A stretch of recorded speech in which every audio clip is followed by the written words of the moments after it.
Olá, olá, prezados alunos e alunas do Dedicação Delta, sejam todos muito bem-vindos e bem-vindas. Professor Pedro Coelho na área e vamos desafiar aí, ou tentar atender o desafio de fazer uma revisão de véspera, fazendo as apostas finais justamente sobre jurisprudência criminal. Anotaremos e faremos algumas revisões e apontamentos bem objetivos em relação a todo o campo criminal. Analisaremos aspectos atinentes ao direito penal, ao processo penal e às leis penais especiais. Vamos ter material, claro, de apoio que eu vou encaminhar para os senhores e para as senhoras, mas o foco aqui vai ser mais dinâmico, eu não vou colocar tanto material na tela justamente para a gente ganhar volume, salvo quando eu reputar absolutamente essencial. Vamos começar, doutores e doutoras, com um julgamento ou com uma orientação firmada pelo plenário do Supremo Tribunal Federal no ano passado, em 2024, endossando aquilo que já havia há quase 10 anos fixado, que é a possibilidade e a legitimidade do Ministério Público em investigar criminalmente. Pedro, se não há novidade, por que você está trazendo aqui? Calma, esse aspecto ele não é novo, mas o Supremo Tribunal Federal foi além. Muito importante, vale salientar, e eu sempre brinco que esse julgado ele passa um recado, que é o recado do tio Ben, do Uncle Ben. Não sei se vocês sabem ou conhecem a história do Homem-Aranha, mas o tio do Peter Parker, o Homem-Aranha, quando no seu leito de morte vira para ele e diz: com grandes desafios advém também grandes responsabilidades, com grandes poderes advém também grandes responsabilidades. Você, Ministério Público, sempre quis a legitimidade para investigar criminalmente. Agora você tem, mas também, a partir daí, advém grandes responsabilidades. Por que isso, Pedro? Porque o Ministério Público, ele teve reconhecida lá no tema 184 em repercussão geral em 2015 e também na súmula 234 do STJ a legitimação para investigar criminalmente. Contudo, entretanto, todavia, o procedimento, o delineamento, a investigação era norteada essencialmente por resoluções do Conselho Nacional do Ministério Público, o CNMP, a resolução 181, a redação atualizada pela 183 e assim sucessivamente. Agora o STF disse: calma lá, se você quer investigar, não vai ter criminalmente, você não vai ter os 90 dias com sucessivas renovações de prazo ao livre talante como estabelece lá a resolução. Não, se quer investigar, você vai ter o mesmo prazo do delegado de polícia que o tem para investigar. Quando se tratar de investigado preso, o Código de Processo Penal diz 10 dias, você também terá 10 dias. No espectro federal são 15 dias. Também você vai ter, se o investigado solto, 30 dias, prazo impróprio passível de prorrogação, mas que demanda renovação e autorização judicial. Mesma coisa se aplica agora para o Ministério Público, beleza? Vale salientar aí dentro também de um entendimento sufragado pelo Supremo Tribunal Federal, no julgamento das ADIs 6298, 6299, 6300 e 6305, justamente que, apesar do artigo 3º-B de bola, lá, se não me falha a memória, no parágrafo 2º, dizer que em relação ao investigado preso tem 10 dias passíveis de renovação aí, ou de prorrogação por até 15 dias uma única vez, o Supremo julgou a constitucionalidade desse dispositivo, dizendo que é possível sim a renovação por mais de uma vez, desde que devidamente justificada, por exemplo, na complexidade, no número de investigados, sem que haja um limite estabelecido previamente de forma absoluta, beleza? Tranquilo? Outro aspecto atinente aqui a essa orientação foi, que já havia sido definida, a aplicação da súmula vinculante 14, que viabiliza o acesso aos autos já devidamente documentados por parte da defesa, por parte do investigado. Mas esse precedente ele foi além, ele determinou a observância mandatória do comando firmado no Código de Processo Penal de que toda e qualquer investigação criminal, uma vez instaurada, seja devidamente distribuída e comunicada ao juiz responsável, no caso, o juiz de garantias. A PGR almejava que isso não fosse aplicável para os PICs, o procedimento investigatório criminal do Ministério Público. O STF disse: não, vai sim precisar ser, até mesmo para fins de controle, de legalidade e também de observância das garantias e dos direitos fundamentais, incluindo, vale salientar, aí, doutores e doutoras, a questão referente à duração razoável do processo. Também se firmou a aplicação do artigo 18 do Código de Processo Penal em relação às investigações criminais do Ministério Público. Vamos renovar e rememorar que, via de regra, o arquivamento do inquérito policial ele é norteado pela cláusula rebus sic stantibus, somente produz coisa julgada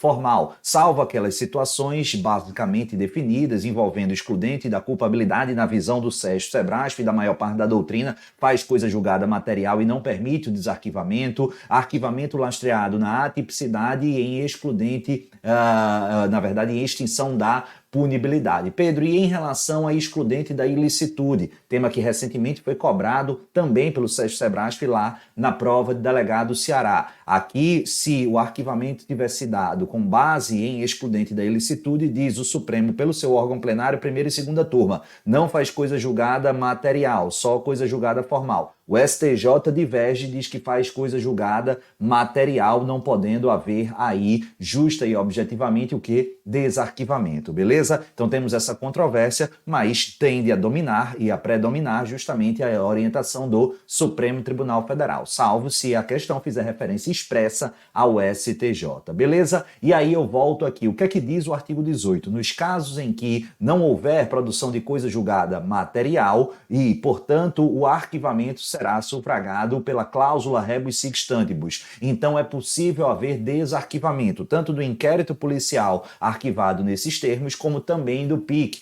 Qual é o requisito essencial e fundamental para esse desarquivamento? Os doutores e doutoras, diz o artigo 18, justamente a notícia de novas provas. Notícia de novas provas aptas a alterar o contexto fático probatório existente no momento do arquivamento. É justamente a exigência para a ruptura e a alteração ou superação da cláusula rebus sic stantibus, beleza? Nesse mesmo precedente, só para a gente caminhar para a finalização, depois vocês leem o resto que eu separei aí para vocês sobre essa temática, eu quero destacar aí, doutores e doutoras, justamente o protocolo de Minnesota. O protocolo de Minnesota ele vem sendo cada vez mais citado expressamente pelo Supremo e pelo STJ em múltiplas situações. E aqui a gente vai fazer referência especificamente, presta atenção, para justamente fazer a baliza de que a investigação deve ser concentrada prioritariamente no Ministério Público quando criminalmente envolver a atuação de agentes de segurança pública, agências policiais, no curso de atuação dolosa e letal ou uso de arma de fogo, beleza? Então, quando agentes da polícia, delegados de polícia, policiais militares, ou seja, agentes de segurança pública estiverem envolvidos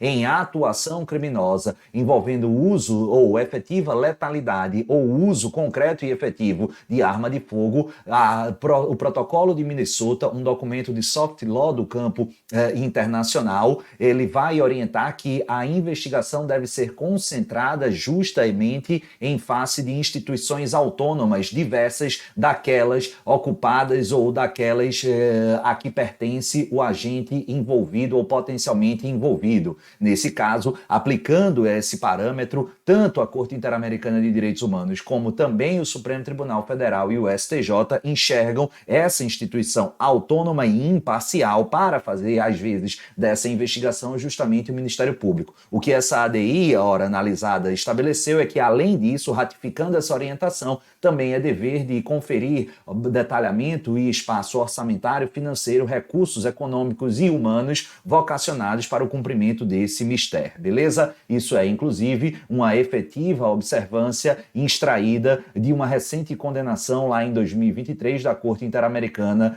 fixada contra o Brasil, no caso Honorato e outros versus o nosso país, beleza? Tranquilo? Quero avançar para trabalhar com os senhores e senhoras sobre instauração de inquérito policial. Vale salientar que eu tenho várias hipóteses da chamada notícia crimes. Notícia crimes ou notícia do crime nada mais é do que a instrumento ou a forma através da qual a eventual existência de um crime, de uma infração penal, chega ao conhecimento de vocês, a futuras autoridades policiais. E a doutrina faz, às vezes, de classificação dessas notícias crimes. Eu quero trabalhar e revisar rapidamente algumas. Notícia crimes de cognição imediata ou espontânea, notícia crimes de cognição mediata ou provocada e notícia crimes de cognição coercitiva. Essa última é o auto de prisão em flagrante. A partir do momento em que você lavra o APF, automaticamente você está tomando conhecimento acerca daquela infração penal, automaticamente você está instaurando o inquérito policial e automaticamente você também está indiciando. É um pacote, é o Kinder Ovo, você lavra o APF, STF já acontece tudo isso, beleza?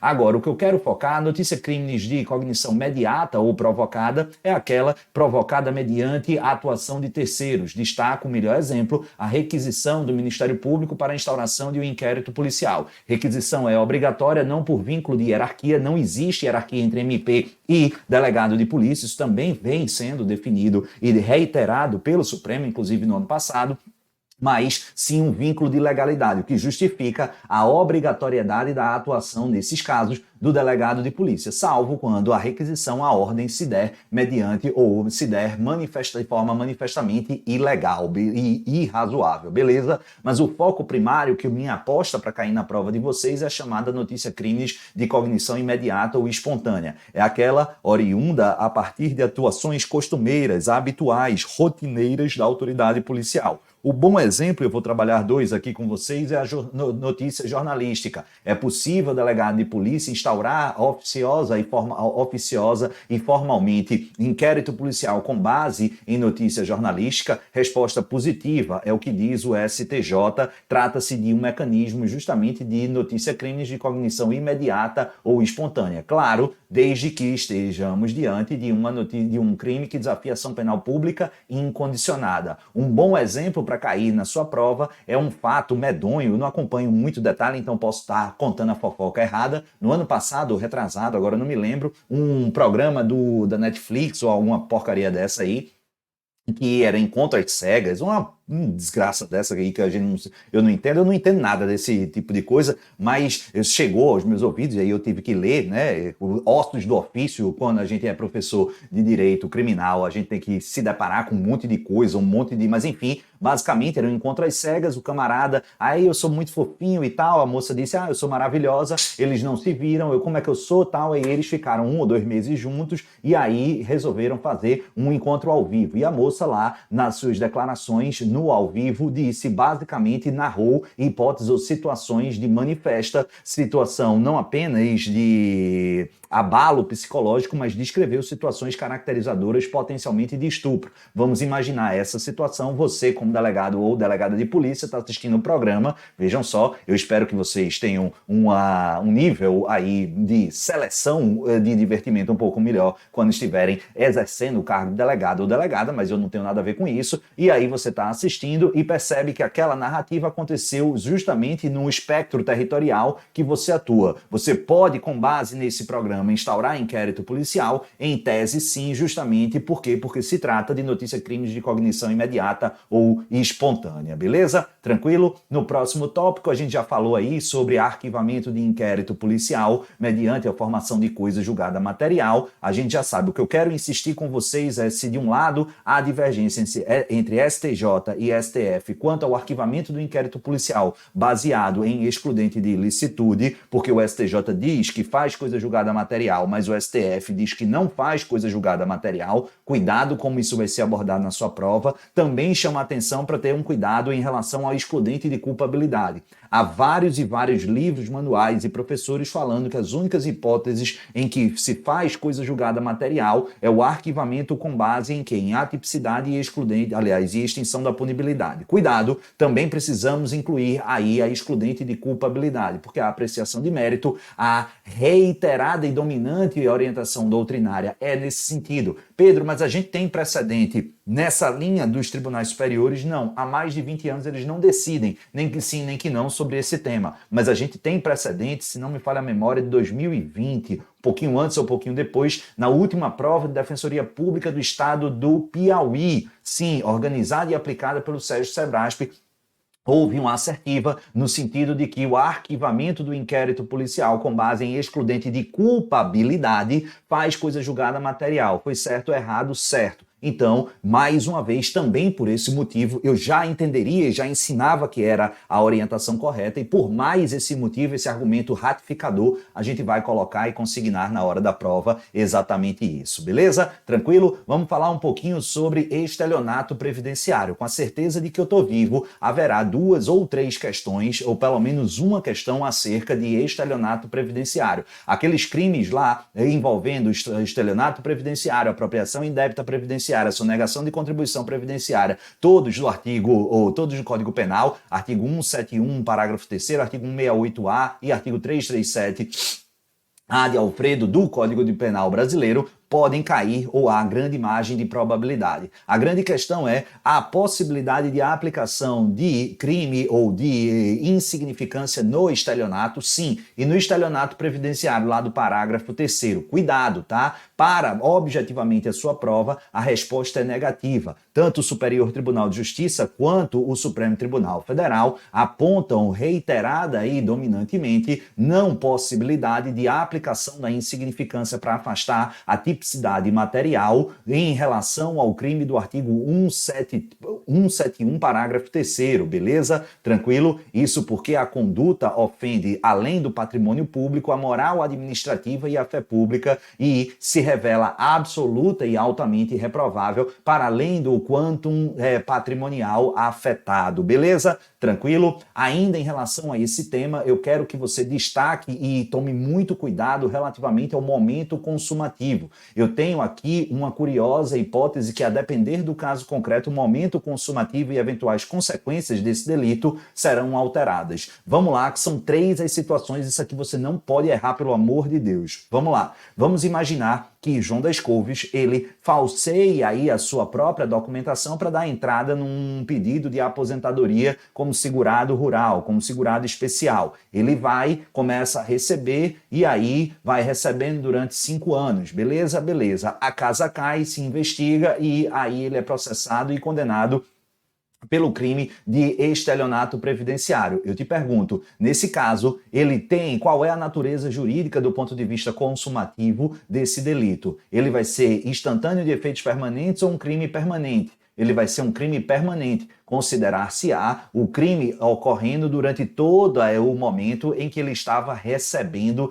esses valores, beleza? Tranquilo? Inclusive, ele poderia ser preso em flagrante delito a qualquer momento. Por que isso é importante? Porque, para fins de contagem do lapso prescricional, eu vou considerar o momento em que ele recebeu a primeira prestação, o primeiro pagamento, ou quando cessou a atuação ilegal. Quando cessou, justamente porque eu estou diante de um crime permanente. Cuidado! Por quê? Porque vamos agora imaginar outra situação. João das Couves, ele quer, de fato, receber esse benefício, ele sabe que é ilegal, mas ele sabe que Antônio, ele frauda como ninguém documentos, e ele vai em busca de Antônio. Antônio disse, tudo bem, eu vou, só que o meu preço é o seguinte, você me dá um sinal, mas você pode aí optar pelo primeiro benefício que você receber, você me pagar. Beleza, beleza, show de bola. Então, o que é que acontece? Antônio, ele monta o dossiê falsificado,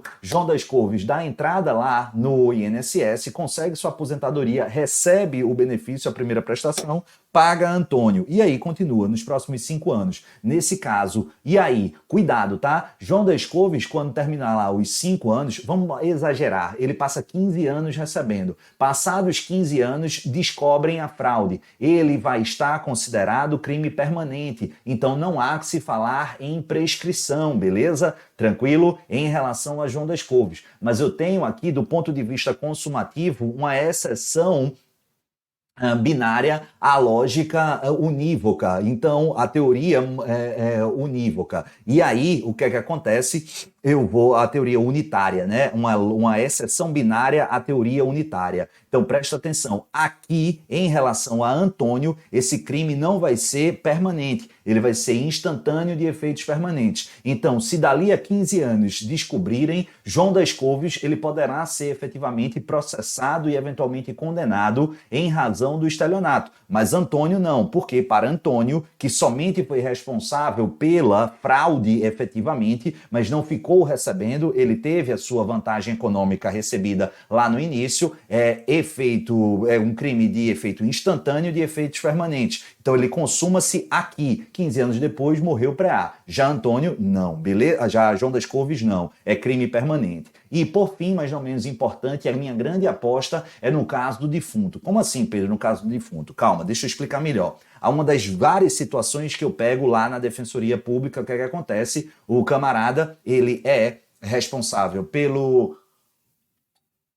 por sacar o benefício do pai ou da mãe, beleza? enquanto ele está doente e tudo mais, tem a senha, e aí o pai morre, a mãe morre, e aí o que é que o camarada faz? Ele não diz nada para o INSS. No próximo mês cai na conta e ele vai e saca. No outro mês cai na conta, ele saca. E ele passa assim durante 12 meses, um ano sacando todos os meses. Nesse caso, ele comete estelionato contra a Previdência, sem dúvida alguma, artigo 171, parágrafo 3º do Código Penal brasileiro. Mas nesse caso vai ser um crime instantâneo de efeitos permanentes, um crime instantâneo, um crime permanente. Cuidado, cada mês aqui, diferentemente das outras hipóteses, será considerado uma nova conduta. Então, se ele recebeu 12 vezes esse caminho, essa conduta, esse comportamento, ele vai responder por 12, vejam só, crimes de estelionato contra a Previdência. Óbvio que aplicarei aqui o termo do artigo 71, continuidade delitiva. Então, muita atenção para essas três situações para que você não confunda essencialmente na hora da prova, beleza? Tranquilo? Tá tudo aí relacionado para ou no seu material, fiquem tranquilos. Aqui a ideia é correr para a gente poder revisar o mais rápido possível, beleza? Tranquilo? A gente já falou sobre o aspecto relativo ao crime lá do artigo 171, parágrafo 3º, sobre a insignificância. Também não se aplica insignificância em relação ao crime de apropriação indébita previdenciária, artigo 168-A de Alfredo. O crime de apropriação indébita previdenciária e também o de sonegação de contribuição previdenciária vão ser considerados crimes contra a ordem tributária. Aplicaremos, então, doutores e doutoras, a súmula vinculante de número 24, ou seja, também para esses crimes, somente estará aperfeiçoada e viabilizada a instauração da persecutio criminis in iudicio, a apresentação da denúncia, justamente após o lançamento definitivo do crédito tributário. Beleza? Tranquilo? Vale salientar que essa súmula vinculante 24 ela tem duas mitigações admitidas, tanto pelo STF quanto pelo STJ.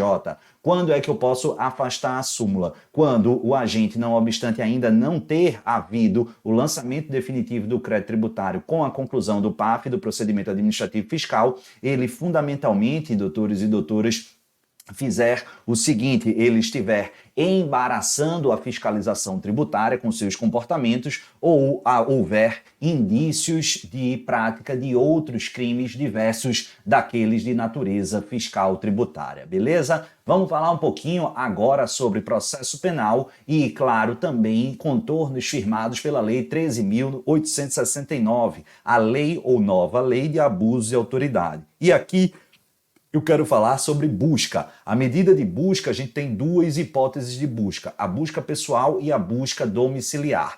Há diferenças sensíveis, tá? Primeiro porque a busca pessoal ela não demanda a ordem judicial para ser efetivada. Por que não? Porque não estamos diante de uma inviolabilidade concreta. Já a busca domiciliar demanda, claro, por conta da inviolabilidade domiciliar. A gente tem como hipótese de fragilização ou de flexibilização da inviolabilidade domiciliar aqueles casos de flagrante delito, em caso de desastre, prestar socorro, ou consentimento do morador, ou, vejam só, por ordem judicial. Para cumprir ordem judicial de busca domiciliar, eu preciso, além da expedição por autoridade competente, só e somente só legitimado no período diurno, durante o dia, não durante a noite. A gente sempre teve como parâmetro aí, normalmente, o horário entre 6 da manhã e 18 horas. Há uma flexibilização com critérios aí de maior ou menor escuridão, a depender da região, mas critérios que flexibilizam pouca coisa, meia hora, uma hora no máximo.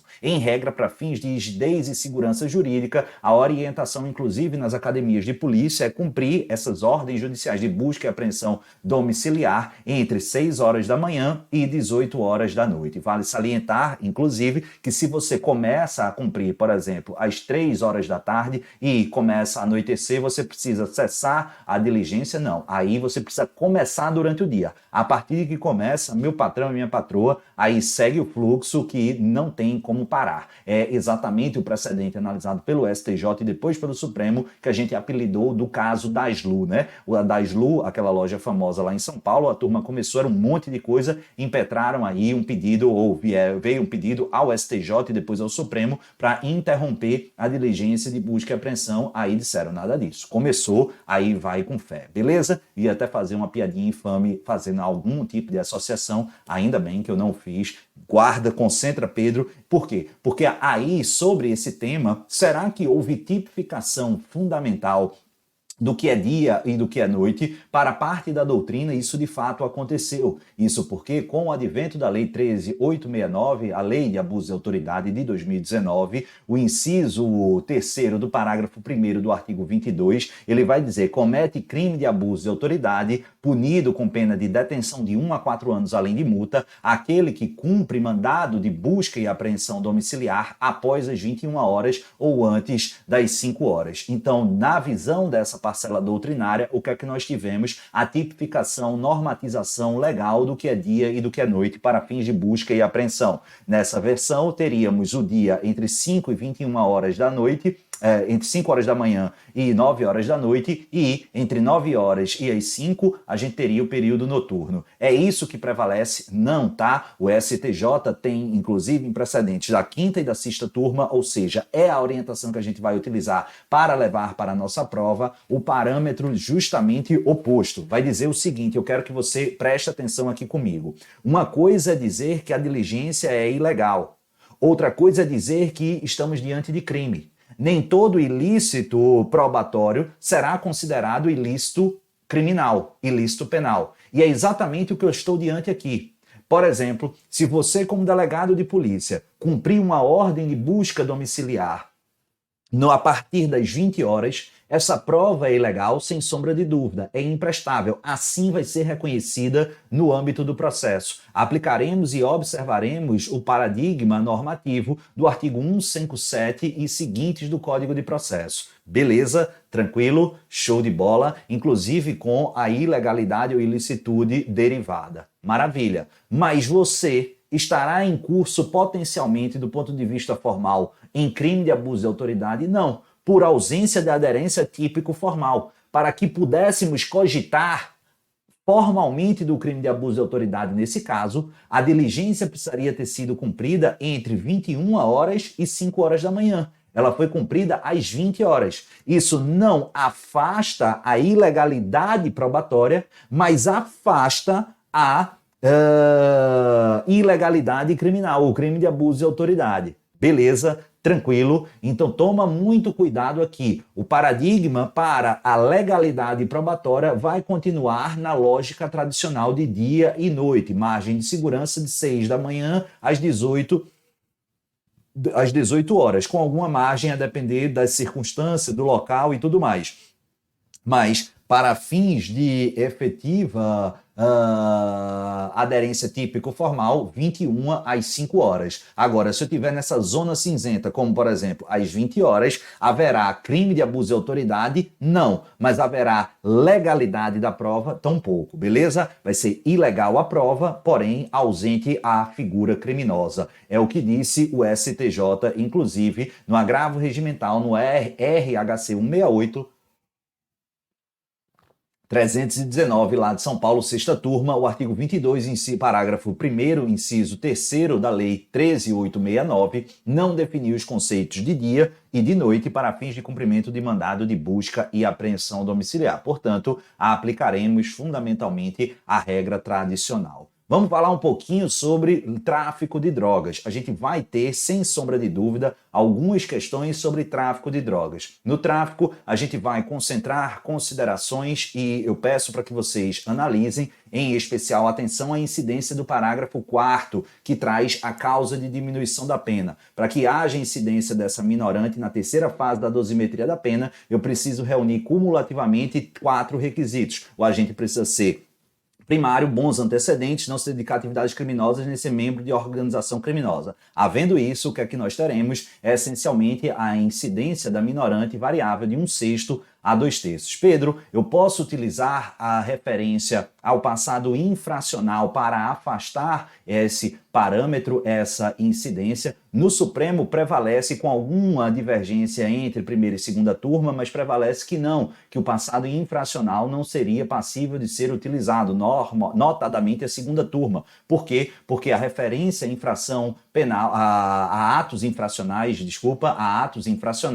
ela está fora do campo criminal. Mas o que vai cair na sua prova é, sem sombra de dúvida, a posição do STJ. Por quê? Porque o Superior Tribunal de Justiça tem pacífica orientação pela terceira seção. E o STJ diz, sim, é possível utilizar a referência a atos infracionais para obstaculizar a incidência do parágrafo 4º, desde que esses atos infracionais eles reúnam algumas características. Quais características? Que ele tenha sido efetivamente grave do ponto de vista concreto, que ele seja documentalmente provado e que o elastério temporal entre a sua ocorrência e o tráfico em questão não seja significativo. Por exemplo, se o camarada cometeu esse ato infracional aos 17 anos e hoje, aos 57, ele está sendo analisado e condenado pelo tráfico de drogas, obviamente que eu não posso utilizar esse ato infracional que ocorreu 30, 40 anos antes como paradigma para afastar o parágrafo 4º. Essas mesmas valências, vocês vão se recordar, é a utilizada pelo mesmo STJ para dizer é possível decretar prisão preventiva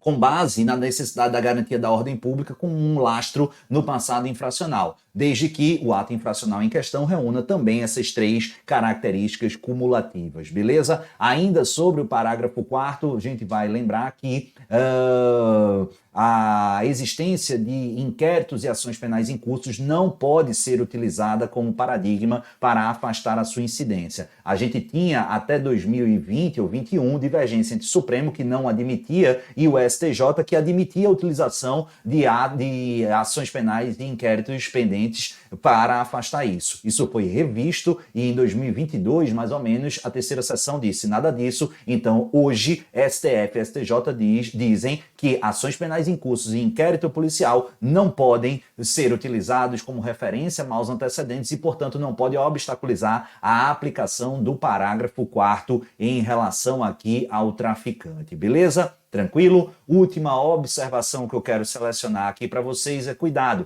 Pedro, o parágrafo 4º ele pode ser aplicado à mula do tráfico? Sim, não há óbice à aplicação quando constatado a figura da mula do tráfico. Nós temos precedentes antigos de 2012, 2013 lá no Supremo, sustentando que a mula do tráfico funcionava como um elemento essencial ao desenvolvimento de organizações criminosas e, portanto, isso obstaculizaria a aplicação do parágrafo 4º. Não é essa a orientação há muito tempo no STF e no STJ, e o que a gente vai levar para a prova é o fato do camarada ser mula do tráfico por si só não é suficiente para o quê? Não é suficiente para obstaculizar a incidência do parágrafo 4º, beleza? Tranquilo? Agora, cuidado, não acredito que venha nesse nível, mas vale salientar que esse ano ou no ano passado, agora não vou, mas é entendimento já com alguma tranquilidade, ou pelo menos reiterado no STJ, que se de um lado a condição de mula não é suficiente para obstaculizar a incidência do parágrafo 4º, é sim um fator legitimador a, uma vez reconhecida a sua aplicação, essa incidência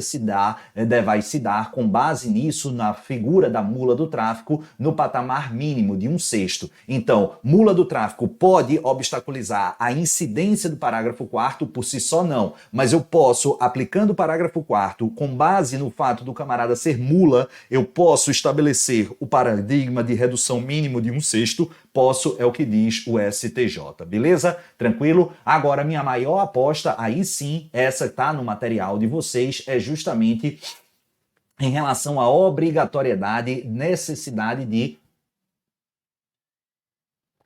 a apreensão da droga para fins de traficância. O que é que acontece depois de alguma sensível e efetiva divergência do Superior Tribunal de Justiça nas suas turmas? A quinta e a sexta turma não se entendiam lá dentro mesmo entre eles. Finalmente, a gente teve a pacificação em abril de 2023 desse tema importante. Então veja, não há possibilidade, tatua no braço, pelo amor de Deus, não há possibilidade de quê? De condenar alguém pelo tráfico de drogas sem a apreensão da droga. Ah, Pedro, mas deixa eu ver, não tem deixa eu ver não. Para o STJ, ou apreende a porra da droga ou não pode condenar. Pedro, eu discordo, bom pra você, grite, reclame, faça uma novena, não me interessa, mas acerta a porra da prova, pelo amor de Deus. Sério, presta atenção aqui, tem explicação, você pode discordar, mas entende, até para discordar a gente precisa entender o qual é o raciocínio aqui do STJ. Presta atenção. O crime de tráfico é um crime de natureza material, beleza, beleza. Só que é tão importante que quando a gente olha o passado no Brasil, como diria o professor Neri, o Brasil é um país que já condenou e submeteu um agente à prisão durante anos, porque ele foi flagrado e condenado por maconha, mas ele estava portando o capim santo. Sim, é o exemplo da palestra do professor Neri. E aí isso repercutiu de tal forma no Congresso Nacional que lá atrás, no início dos anos 2000, quando a Lei 11.343 foi concebida, o legislador se preocupou com a realização do exame pericial. Estabeleceu não apenas um, como dois: o exame pericial preliminar, o laudo preliminar e o laudo definitivo, justamente para afastar isso. Então, há uma maior preocupação aqui, do ponto de vista da droga, para fins de verificação da rigidez e materialidade. E para que eu realize, presta atenção aqui que é o detalhe, para que eu realize o laudo pericial preliminar e o laudo pericial definitivo, eu tenho que ter material a submeter à perícia.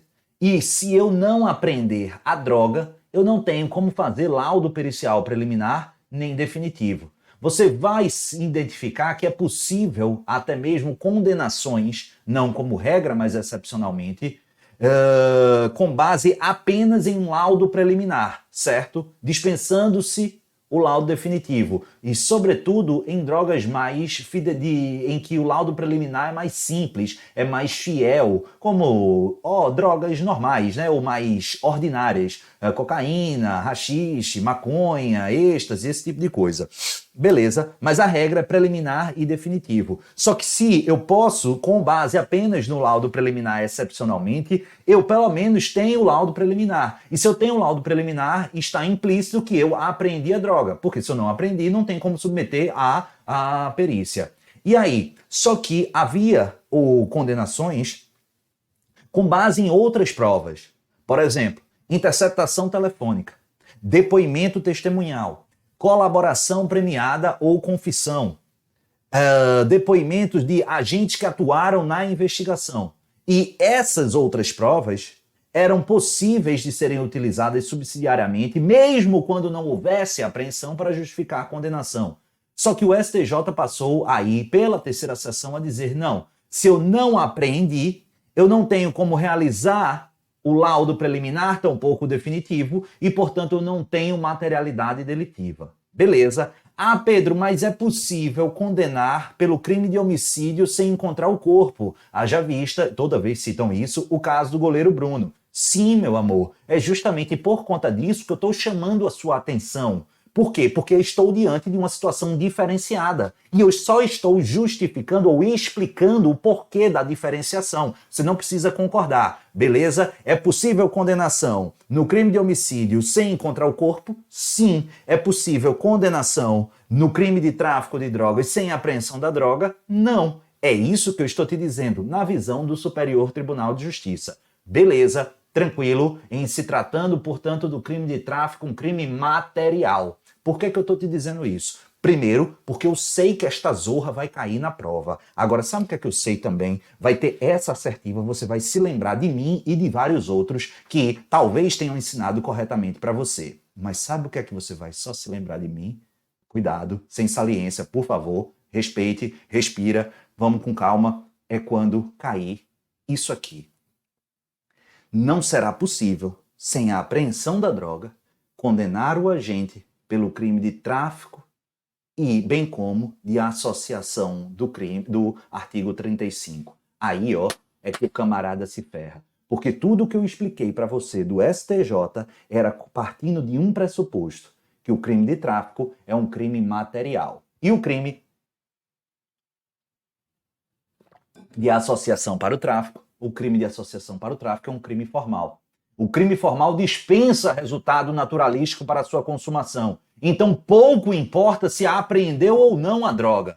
Pouco importa até mesmo se houve traficância. A associação para o tráfico ela se aperfeiçoa com a reunião de duas ou mais pessoas com estabilidade e vínculo de permanência para o tráfico de drogas. Se o tráfico de drogas já está provado ou não, basta que haja provas suficientes que demonstrem o intento, a estabilidade e a permanência do vínculo. Beleza? Então, a apreensão é requisito sine qua non para a condenação e a materialidade do crime de tráfico, não para o crime de associação para o tráfico. E terceira e última observação boa para cair na sua prova, cuidado, precisa aprender a droga, não precisa aprender a droga com a pessoa. Como assim, Pedro? Deixa eu explicar. Vamos imaginar que tem Mariazinha, o Guinho, Zezinho e Luizinho.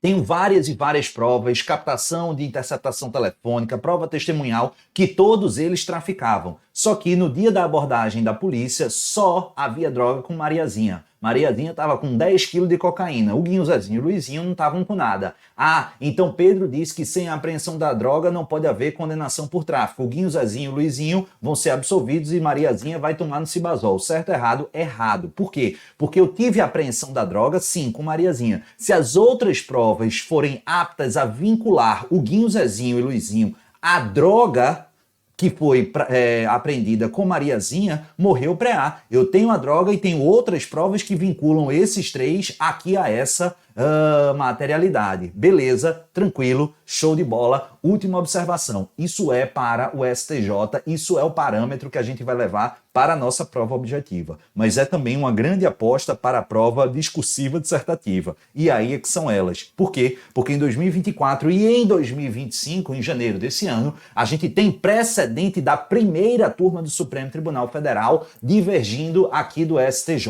Para a prova objetiva, a gente vai seguir o paradigma do STJ. Mas o Supremo Tribunal Federal, bom para a nossa discursiva dissertativa, vai trazer precedentes que excepcionalmente autorizam aí a condenação pelo crime de tráfico, justamente ainda que não tenha havido a apreensão da droga, quando outras provas forem suficientes para a efetiva comprovação da materialidade. Beleza? Tranquilo? Show de bola? Quero falar agora um pouquinho sobre acordo de não persecução penal. Vamos correr aqui para ver se eu consigo terminar tudo que eu tinha me disponibilizado. A gente vai ter questão sobre a NPP. Vou precisar que vocês se dediquem aí a ler até o dia da prova, até o momento da prova, pelo menos 2 ou 3 vezes todo o artigo 28A. Leiam porque muitas das assertivas também do SESC-Sebrasp são concebidas, construídas à luz da literalidade da lei. Mas a gente tem importantes paradigmas jurisprudenciais relevantes para a gente trabalhar aqui. Alguns deles são importantes. Vamos lá. Primeiro, trata-se de poder-dever ou direito subjetivo. É poder-dever do Ministério Público e não direito subjetivo. Transação penal, suspensão condicional do processo e acordo não persecução penal não são direitos subjetivos. Isso significa que a última palavra não está no Poder Judiciário, e sim no Ministério Público, beleza? O Poder Judiciário pode apresentar diretamente acordo de não persecução, transação penal, suspensão condicional do processo. Não, beleza? Tranquilo? Pode requisitar, obrigar o MP a oferecer esse tipo de acordo? Não. Bacana? Show de bola? Maravilha. Então, cuidado que se trata de direito subjetivo errado. É poder-dever do Ministério Público. Ele tem discricionariedade regrada. Vai avaliar se estão preenchidos requisitos objetivos e subjetivos alinhavados lá no artigo 28A e, se presentes, oferecerá o acordo. Se ausentes, justificará. Precisa motivar a não oferta daquele acordo. Vamos imaginar que o acordo seja entabulado, haja homologação. É possível impetrar habeas corpus? Aqui está uma pegadinha que muita gente, os juízes influencers da internet, essa coisa que me irrita monstruosamente, ensinam errado e ferram a cabeça de vocês. Presta atenção. Firmado o acordo de não persecução penal, homologado pelo juiz, a defesa pode impetrar habeas corpus? Pode, tá? Pode impetrar habeas corpus, não tem problema. pode ir na transação penal, apesar de ter uma decisão só da sexta turma dizendo o contrário lá em 2019. O que prevalece é que é possível na transação penal, é possível na suspensão condicional do processo e também é possível no acordo de não persecução penal. Pedro, mas eu li uma decisão, a decisão não falava isso. Eu vou te dizer o que é que a decisão falava. A decisão fala, e o entendimento correto que você vai levar para sua prova é que, apesar de caber habeas corpus, por exemplo, para questionar a materialidade delitiva, a tipicidade material, a existência ou não de insignificância, de justa causa e assim sucessivamente, da própria existência do crime, tudo isso é possível. Agora, é possível impetrar habeas corpus após a homologação do acordo de colaboração premiada para questionar as condições da proposta, rever os paradigmas dessa proposta? Aí, obviamente que não. O campo estreito do habeas corpus não se presta a reanalisar as condições fixadas, forjadas, a razoabilidade ou a adequação dessas condições. É claro, se ela for manifesta ou teratologicamente ilegal, obviamente que isso pode ser questionado, mas não questionar as condições do ponto de vista do seu aperfeiçoamento. Isso não é idôneo na via estreita do habeas corpus, é o que vem asseverando justa e objetivamente o nosso querido STJ. Você sabe, doutores e doutoras, que a aplicação da lei processual penal no tempo vai variar de acordo se ela é processual penal pura, quando eu vou aplicar o artigo 2º, princípio da imediatidade e teoria do isolamento dos atos processuais, está lá no artigo 2º, ou se ela é justa e objetivamente uma norma processual penal mista, híbrida, heterogênea, quando eu aplicarei a norma voltada e fixada no texto constitucional para as normas de direito penal material, ou seja, aplico retroativamente só e somente só se for favorável ao réu. Eu tenho duas situações nesse sentido. Primeiro, a lei ou a nova regra lá da ação penal no estelionato, beleza? Dá uma olhada lá, parágrafo 5º do artigo 171, regra agora é a ação penal pública condicionada à representação, salvo nas exceções fixadas nas alíneas desse parágrafo, que a ação continua sendo pública e incondicionada. Essa nova novidade é processual mista, sim, favorável ou desfavorável? Favorável, que amplia a margem de aplicação de causas extintivas da punibilidade. Então vai ter retroatividade, sim. E o Supremo, pelo órgão plenário, em abril de 2023, disse: aplico retroativamente desde que não tenha havido trânsito em julgado quando do início da vigência da Lei 13.964 de 2019, a lei ou pacote anticrime que iniciou no dia 23 de janeiro de 2020. Se nesse momento não tinha havido trânsito em julgado, estava na primeira instância, estava no recurso de apelação, estava no STJ, estava no Supremo, não teve trânsito em julgado, vai aplicar. Em relação ao estelionato, o que é que a gente vai acontecer? Aplicar analogicamente o artigo 91 da Lei 9099, que vai dizer: intima a vítima ou seu representante legal para em 30 dias se manifestar sobre a representação. Não querendo, haverá extinção da punibilidade, e não se manifestando nesse prazo, haverá extinção da punibilidade pela decadência, beleza? E em relação aqui ao acordo de não persecução penal, a mesma ideia. A gente vai aplicar porque é uma norma processual penal favorável, eu vou aplicar retroativamente desde que não tenha havido trânsito em julgado da condenação. Maravilha? Diante disso, o que é que o Ministério Público passou a exigir? Beleza, mas eu não vou apresentar se o réu, o investigado, na fase da investigação, ele não tiver, doutores e doutoras, aqui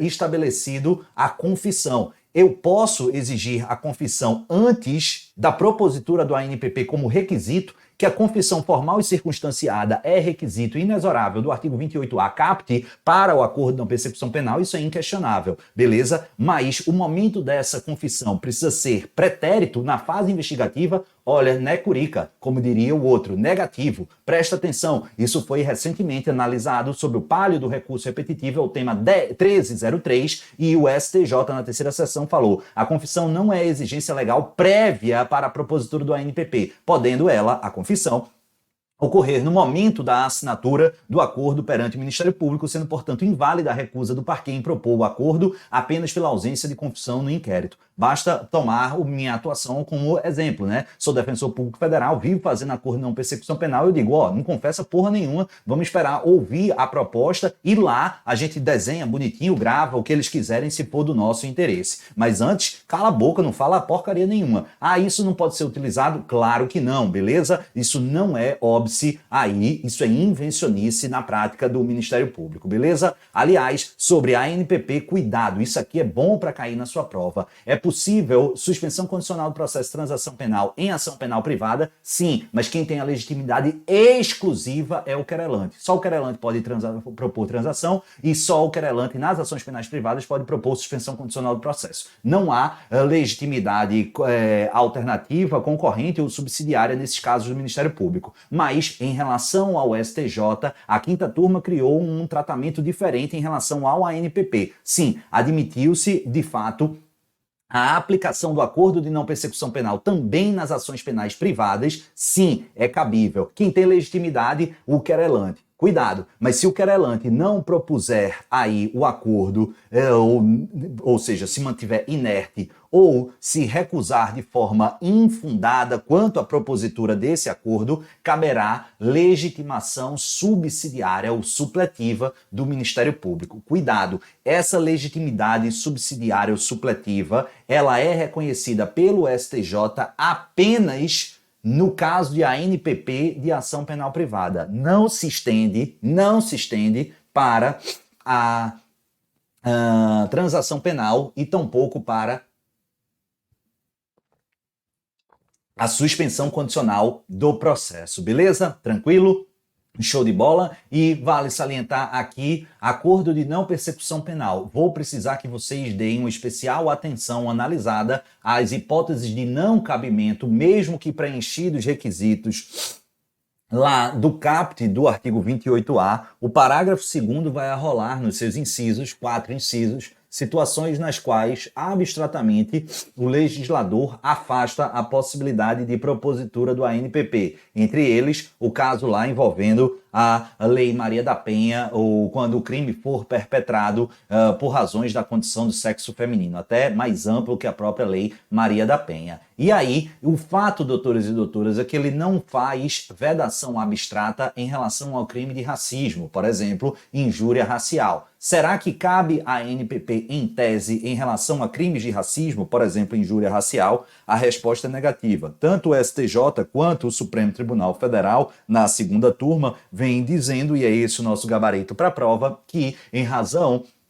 dos compromissos sufragados assumidos pelo Brasil perante a comunidade internacional e pelo próprio espírito e valores consignados no texto constitucional, admitir incidência de jurisdição negociada em relação a crimes tão repugnantes e reprovados pelo ordenamento jurídico interno seria um absoluto contrassenso. Por isso, não cabe acordo de colaboração premiada em crimes raciais e, vale salientar, esse crime de racismo, o crime racial, ele envolve não apenas aquelas valências entabuladas expressamente na Lei 7716, como também envolve aspectos atinentes à homotransfobia, em razão daquela decisão no mandado de injunção, que eu me esqueci agora o número, e da ADO, ação por omissão, de inconstitucionalidade por omissão, de número 26, fixada lá pelo Supremo Tribunal Federal. Vamos falar rapidamente aqui, doutores e doutoras, sobre o crime de desobediência, artigo 330 do Código Penal Brasileiro. Cuidado,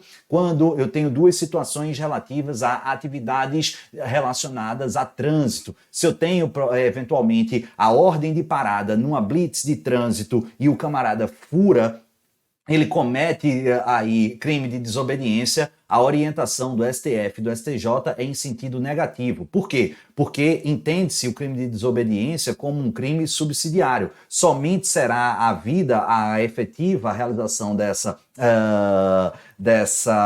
desse crime quando o ordenamento jurídico entender que os outros ramos do direito não são suficientes para recriminar, para reprovar, para punir essa conduta. E aqui a gente vai aplicar e olhar o artigo 195 do Código de Trânsito Brasileiro, justamente que fixa que nesses casos haverá a aplicação, doutores e doutoras, de uma penalidade de multa, sem fazer referência ou ressalva à responsabilização criminal. Por isso, o predominante entendimento da doutrina do STF e do STJ é que nos casos de blitz de trânsito não há aqui crime de desobediência. Mas cuidado, se a blitz que o camarada furou for no trânsito, porém realizado pela polícia ostensiva ou preventiva dentro de atuação policial, seja ela ostensiva ou preventiva, aí a coisa muda de figura. Nesse caso, se determinada ordem de parada ele furar a blitz, aí haverá aqui também o crime de desobediência, beleza? Tranquilo? Cuidado, e tá tudo aí no material de vocês. Vamos falar sobre recolhimento domiciliar e detração. Detração tá lá no artigo 42 do Código Penal, beleza? Ele é mais ou menos, ou basicamente, o desconto. Então, é aquela ideia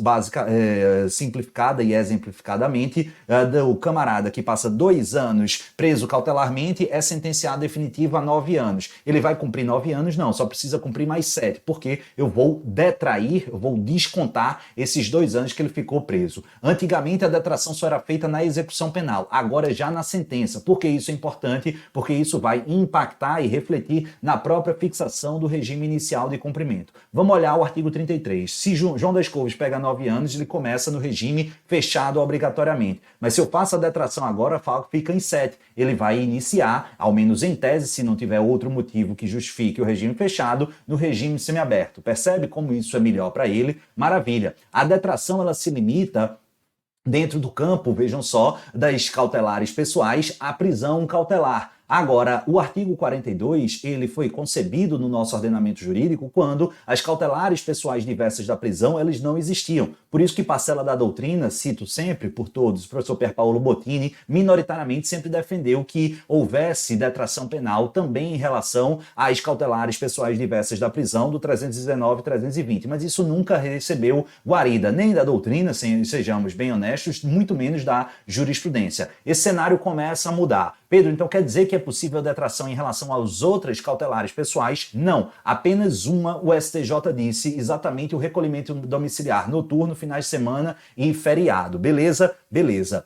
Cuidado, por quê? Porque havia, depois da orientação fixada pelo STJ, uma dúvida. Beleza, eu posso detrair do período que o camarada ficou recolhido domiciliarmente em finais de semana, noites e feriados. Mas para que isso ocorra, precisa acumular com monitoramento eletrônico. O STJ, mais uma vez na sistemática de repetitivo, pacificou dizendo não, é o tema 1155. Então, é possível detrair também no recolhimento domiciliar? Sim, precisa estar acumulado esse recolhimento domiciliar cautelar com o monitoramento eletrônico, resposta negativa. Agora, cuidado, questão boa para cair na sua prova. Se, em relação à prisão cautelar, a detração é de 1 para 1, ou seja, um dia preso cautelarmente vai ser descontado um dia exatamente da pena final, aqui no recolhimento domiciliar a gente vai precisar fazer cálculo. Então imagine que o camarada, só para facilitar a nossa vida, tenha ficado recolhido domiciliarmente, doutores e doutoras, 8 horas. Então na segunda ficou 8 horas,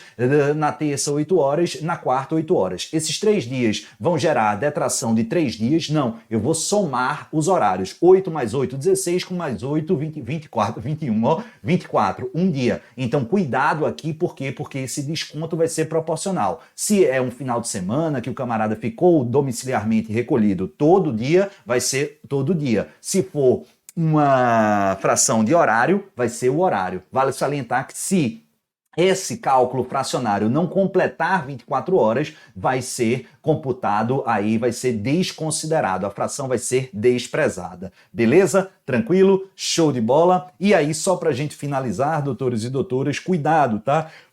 Deem uma olhadinha também no crime de moeda falsa, lá do artigo 289 e também petrechos de moeda falsa, artigo 291. O ponto que eu quero apostar só para a gente finalizar é: cabe arrependimento posterior ou a ponte de prata do direito penal em relação ao crime de moeda falsa? Resposta negativa, tá? Lembra, o artigo 16 exige o quê? Que o crime tenha sido cometido sem violência ou grave ameaça, haja reparação do dano ou restituição da coisa até o recebimento da inicial acusatória por ato voluntário do agente. Se isso houver se materializado, causa de redução da pena de 1 a 2/3, beleza? Por que não cabe em moeda falsa? Porque esse arrependimento posterior, ele está vinculado a crimes de matriz patrimonial e a moeda falsa, apesar de ter uma aparência de patrimonialidade, ele tutela não bem jurídico patrimônio, não bem jurídico propriedade, mas o bem jurídico que fé pública, então não há como reparar dano à fé pública, beleza? Tranquilo? Então é orientação fixada pelo STJ e pelo Supremo Tribunal Federal, não se aplica o Instituto do Arrependimento Posterior em relação ao crime de moeda falsa, beleza? Tranquilo? Ainda mais dois aspectos aí que eu quero separar para vocês, só foram por prerrogativa de função, vou superar aqui um pouquinho o nosso tempo, mas acho que não tem problema. Cuidado, tá? A gente tem aí a manutenção. Para aplicar por prerrogativa de função, o camarada precisa ter o quê? Cometido no exercício da função e com vínculo funcional. João das Couves, parlamentar, sai da sessão do Congresso, bate na mulher. Ele vai responder esse crime lá no Supremo? Não. Por quê? Porque ele, apesar de ele ser parlamentar, não tem esse crime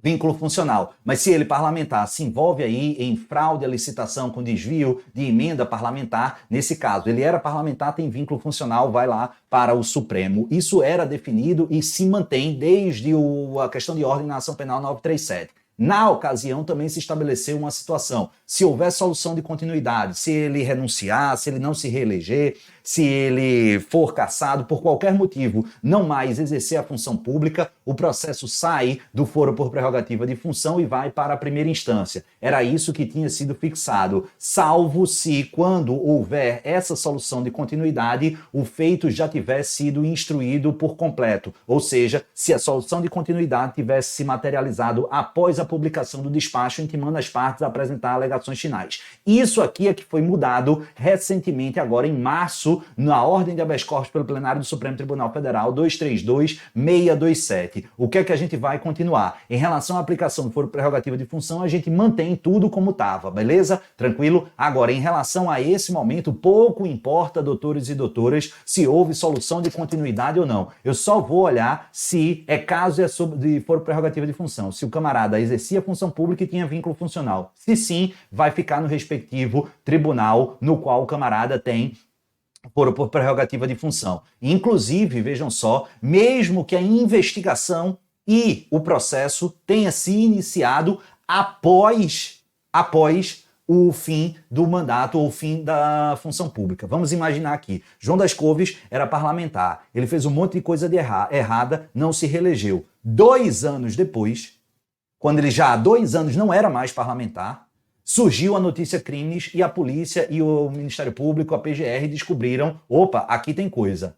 Nesse caso, é possível, eventualmente, denunciar João das Couves pela prática do crime, sem dúvida alguma. Vai ser no Supremo ou na primeira instância. Ele tem 2 anos que não é servidor público, não exerce a função pública. Vai ser no Supremo Tribunal Federal. Por quê? Porque se houver evidência que ele, quando praticou o crime, ele era parlamentar e vínculo funcional, é isso que basta, não interessa mais a solução de continuidade, mesmo para iniciar a persecução penal, investigativa ou judicial. Beleza, tranquilo, vai ficar faltando só uma aí sobre prisão temporária, mas tentamos aí fazer uma rápida revisão, bem pontual, objetiva, torcendo muito para auxiliar vocês, os senhores e senhoras, nesse ajuste fino final. Sou o professor Pedro Coelho, que ainda não me segue lá nas redes sociais, @ProfPedroCoelhoDPU, e também no meu canal do YouTube, Prof. Pedro Coelho DPU ou Professor Pedro Coelho. Sigam lá, vai ser sempre uma honra. Mandem notícias, uma ótima prova, um beijo no coração, fiquem com o Papai do Céu e até a próxima. Tchau, pessoal. Valeu!